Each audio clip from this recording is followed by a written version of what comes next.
Welcome to the Ego versus EQ and You podcast, where we discuss the key aspects of emotional intelligence and ways to apply it in everyday living. Now let's work together to make common sense more common. Hi, I'm Jen Shirkani, and welcome to our podcast. I first learned about EQ, or emotional intelligence, back in 1995 when a book came out by Daniel Goleman called Emotional Intelligence: Why It Can Matter More Than IQ.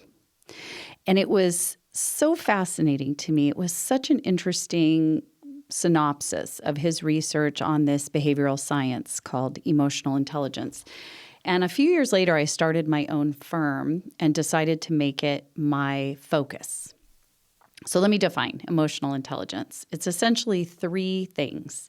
It's first your ability to recognize yourself. So it's having high self-awareness, knowing your strengths, but also knowing your weaknesses, and knowing things like your personality type or your communication style or things that bring out the best in you and also things that bring out the worst in you.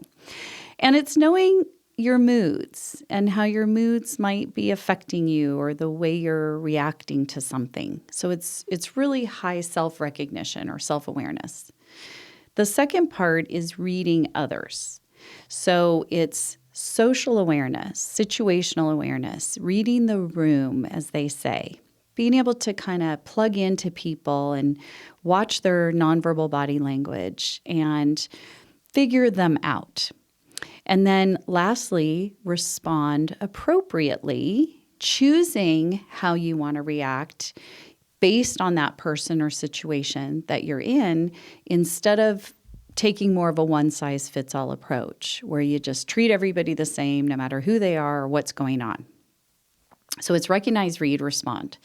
And it seems fairly basic in principle, but of course, in practice, it gets a little bit more complicated and difficult. And so I really dove into this. And back in 2002, I got certified in one of the assessment tools. So a lot of people don't know, but you can measure emotional intelligence quantifiably. And there's a tool called the ESCI, the Emotional Social Competence Inventory. I got certified in that many years ago, and it's published by Korn Ferry, and it's a multi-rater, or what some call a 360. So you take it, but then you have a circle of people around you answer the same questions.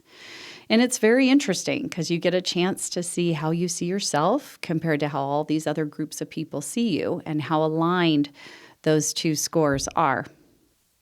Then I got certified a year later in a tool published by MHS called the EQI. And since then, it has been revised, so now it's called the EQI 2.0. That one is not a multi-rater, or one option is a self-only. So instead of having a whole bunch of people take it with you, you take it about yourself. And it's super helpful. It gives you a baseline score of your overall EQ, and then it measures 15 sub-skills that make up emotional intelligence. And I use them quite extensively and find them really helpful. And after learning so much about the science going through these certifications, I really focused on, in my coaching practice, how do we help bring some of these principles to life? How do we better use self-awareness, especially as leaders when we're working with others? How do we better plug into our employees and figure out what's unique about them, how they're motivated, what we can do to engage them differently and better, and then how to respond appropriately for different situations. But I started to notice these leadership blind spots where somebody who maybe had high EQ when they were a VP or a mid-level leader started to lose their grounding as they got promoted higher. And eventually, when they got to the highest level in a C-suite role, a CXO of some kind, it seemed like some days there was no EQ at all. So I was trying to understand, like, where did it go? What happened to this EQ in this person I've known for a long time? And what really came about was these traps that I started to notice in organizations that would trip people up. And, this is all in the context of the workplace, but I started to also notice these in everyday life. So we're going to spend a lot of our journey here in this podcast learning about these traps so everyone can be more aware of them, that you're on the lookout for them, and you can better understand, hopefully, how to avoid them. And where the ego part came in is I was working with a manager one time who had been described to me as a bit, impulsive, moody. The self-control part, the responding part wasn't always consistent. And when I sat down and met with him, I said, I'm going to interview your team and I'm going to ask them to describe your leadership style. What do you think they're going to say? It was sort of my measure of his, self-awareness. And he said, let me tell you, I am real clear about my style. I am a high D. So if any of you have taken a DISC or a communication style report, a high D is someone who's very direct. And he said, I'm just someone who calls it like I see it.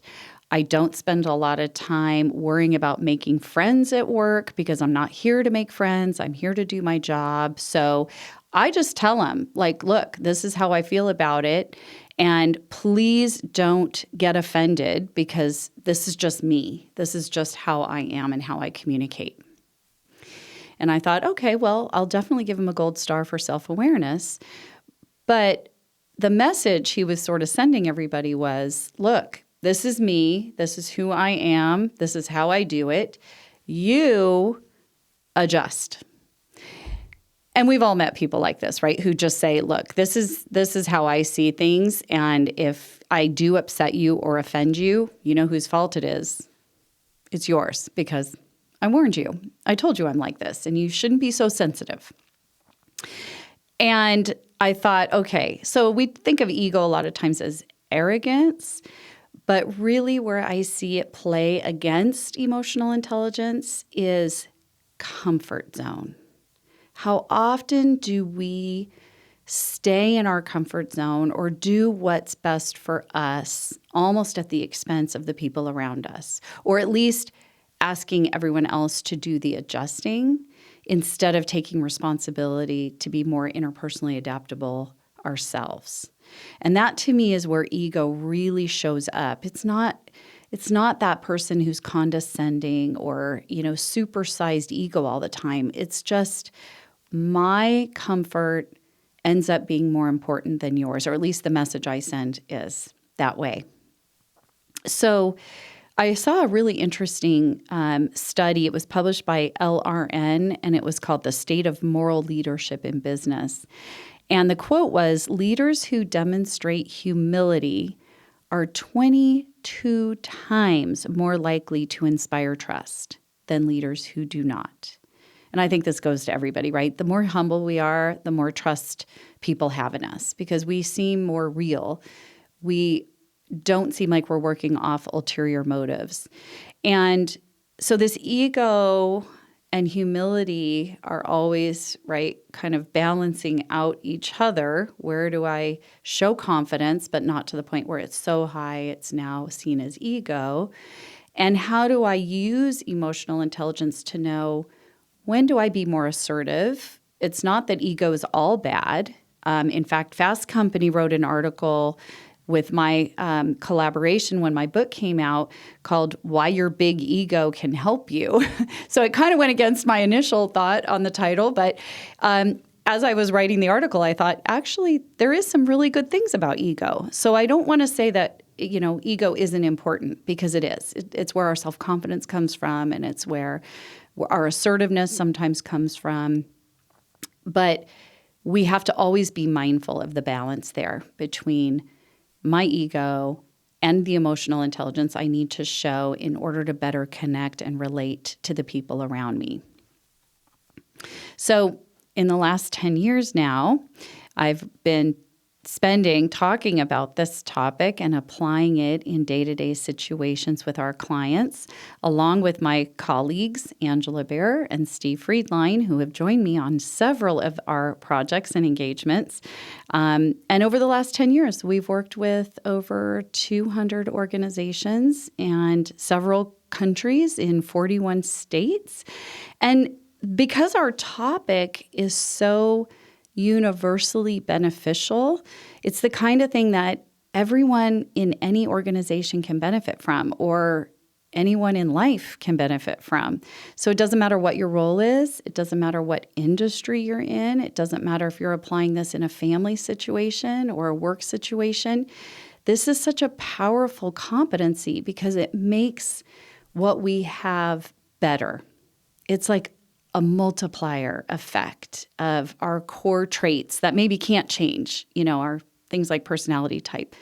But it really does help make all of us better. So it's got a lot of power behind it when we focus on this. And I really find that the content is as relevant today as ever. My book came out 13 years ago now, 12, 13 years, it's been a while. But it's honestly principles that we still every single day run into. So I hope you'll join us because the purpose of this podcast is to explore this behavioral science in a really practical way that people can use every day at work, but also at home. And let's face it, the world could use a little more EQ right now, right? So I hope you'll tune in and find ways to better leverage emotional intelligence in your own life. Thanks for joining us today on the Ego versus EQ and You podcast. If you liked this episode, be sure to follow us or subscribe on your favorite podcast platform, and please share our show with others.